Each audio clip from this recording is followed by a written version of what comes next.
Today I'm very lucky to have Kinderhook with me. Welcome to Sudzin Country, everybody. Thank you. I'll tell you what, for old time's sake, introduce everybody and the instruments you play, and we'll go from there. Okay. My name's Yuri. I play fiddle. I'm Andy, bass guitar vocals. Craig, drums and vocal. I forget. I'm Jerry, and I play guitar and sing. There you go. I'm John, and I play guitar and harmonica. Okay, welcome to Sudzin Country. You guys were going really strong back in the 70s. And what kind of music did you play, basically, when you were out, when you were hitting the highlights of your careers? What kind of music was it? We played a lot of different stuff. We started as an acoustic bluegrass band. Then we played a lot of what was coming out of Los Angeles, Eagles, Jackson Brown. Then we did a lot of our own writing, and things just sort of modified and rocked from there. You were responsible for bringing country rock into New Jersey, I read. Would you own up to that statement? I would own up to it that we made it more popular. Okay. Especially in the era that we were doing it. We were doing it more when disco was king. Okay. That's when we came up.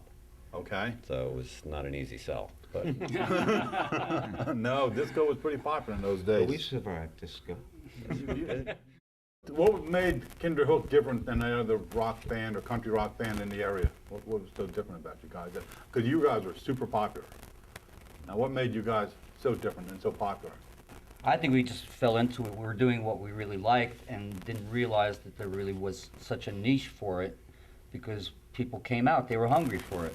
You know, in a lot of ways, we were just lucky. We were having fun, loving what we're doing, and you know, like with everything else, if you're having fun and enjoying it, it comes across.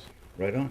I always thought that a lot of the bands that were, because initially we were playing in these really small little places, and we were just dying to play in some of those bigger clubs, you know, down at the shore and Dodds. And the first break we got, I think, as far as the larger clubs, was when Pat Dodd let us play at the Avon Inn, which is no longer, it's now burned down. But I always thought, too, I agree with what you said. Did we do that? They might say that we did, but we did the final exam. We can own up to that. Burned it down? What'd you say? But I always thought, I agree with what Jerry said, but also I think that a lot of the bands that we were playing with, you know, some of these guys that were wearing the, you know, stack heels and makeup and tights, and we were just a bunch of regular guys, just looking like we're looking about now, having a good time. And I think people related to it. Now, how did everybody meet in those days? Go back to the late 60s, early 70s. Who was the originators? well, Jerry and I knew each other. We went to kindergarten together. Where did Kinderhook came from? Now, Kinderhook came from three of us, myself, Jerry, and Yuri are Ukrainian. And we used to go to camp up in New York State, right outside of Kinderhook, New York. And that's where the Kinderhook came from. Then we went to Rutgers, and we met our pedal steel player, and Yuri was living off campus, and that's when we formed the band. Wow. And then we had 6 guys living in a 3-man dorm, including Andy's surfboard and huge speakers. Yeah. What's the school? Where is it? Rutgers. What do you do with the jazz? Well, you're talk to me about your jazz group. It's called Grupo Yuri, Okay. and it's a Latin jazz world music quintet, instrumental mostly. I have percussionist, drummer, bass player, recently acquired a keyboard player who's going to be playing with us today. Yeah, we should say that. John that Corba. John Corba's John not here with us Corba. right now. Yes. He'll be here later. Yeah, he'll be here later. And I do a lot of club work, concert work. We have a CD out. We have a website Wow. on CD Baby. What is the website? Website is Grupo Yuri, GRUPOYURI.com, Okay. and you can purchase our CDs on CD Baby. You're full-time too, John?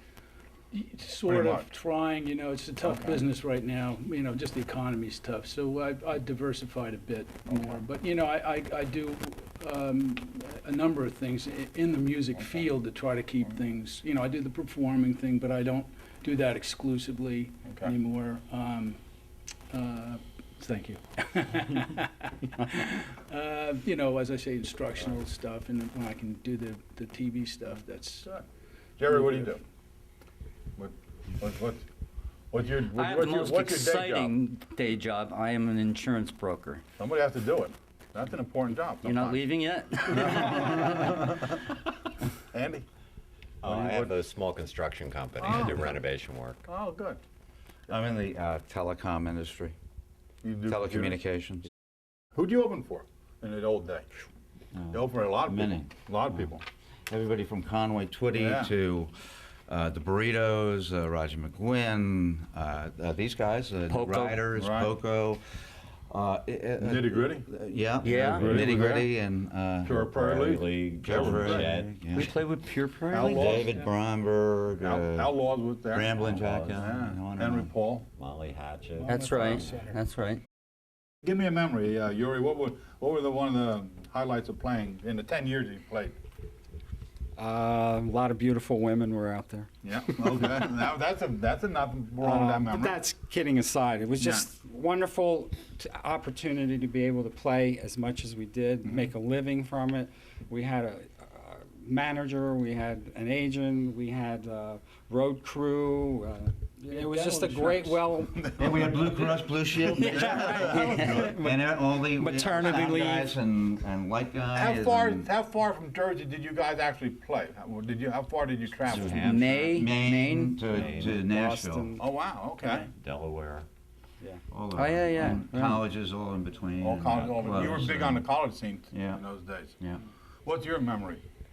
Your fondest memory? Not you know. The fondest memory is Don't say I probably forget. the Schaefer Festival with Poco. Oh, yeah. Yeah, that was a big one. And 25,000 people. really, for me, you know, it was playing with your idols, the people you grew up Right. listening to, and all of a sudden you're on the stage and they're being friendly and nice and very, you know, encouraging, and that to me is Lesson. Mine's got to be, we were on Ithaca or somewhere. I know what you're gonna Someplace say. like that. No, wait, you don't know. And we were sharing a dressing room, Don McLean, and I walked in, and he said, he actually asked me, and I thought I was just kind of a ham and egg banjo player, but he asked me to show him the lick that I was doing. So, I mean, Wow, that was. Wow. that was pretty cool. What amazes me about that is I can't believe I've never heard that before. You sure you're not ad-libbing on this for me tonight? That's the truth. Okay, John, what's your? And, oh wait, I got one more. Here's a good one. I got a good one. Okay. Taking a swig of blackberry brandy, sharing it with who? I can tell Conway you too. Twitty. Wow. Oh, I thought you were Can gonna I have say- some of that? Sure. I thought you were going to say was the good. night we all played, it was at the New England Folk Festival up in Maine, and unbelievable bill. And I remember running to Yuri's room and saying, you got to grab your fiddle and come down here and play, because everybody was jamming in this motel after Oh, the show. yeah. And he was a little reluctant because Vassar Clements was there playing. And I literally almost physically dragged you out of the room. And by the night's end, he was playing Vassar's violin, and they were showing each other stuff. Wow. And so that was a lot of fun. That was an But honor. I think you were referring to. I thought you were going to say when we were knocking him back with John Prine. Andy? all over me. John, what's your fondest memory? Well, a funny one. Anyway, my backstage at, I think, the Capitol Theater, we were playing with Poco. And my girlfriend was with me, who is now my ex-wife, actually. We all have those, don't we? So I was going to impress her. She was in love with Tim Schmidt, who was, went on to the Eagles. Right. They were all in love And with he Tim was, Schmidt. Yeah, he was the pretty Yeah. boy and stuff. But there was a fellow in Kinderhook, or used to hang out with us, that kind of looked like him, Billy somebody or other. You remember this guy? He did sound and stuff for us. At any rate, I think I'm going to impress her, so I go up to Timmy Schmidt and I said, "Hey Billy, how you doing?" My girlfriend is back there pushing at me. His name is Timmy.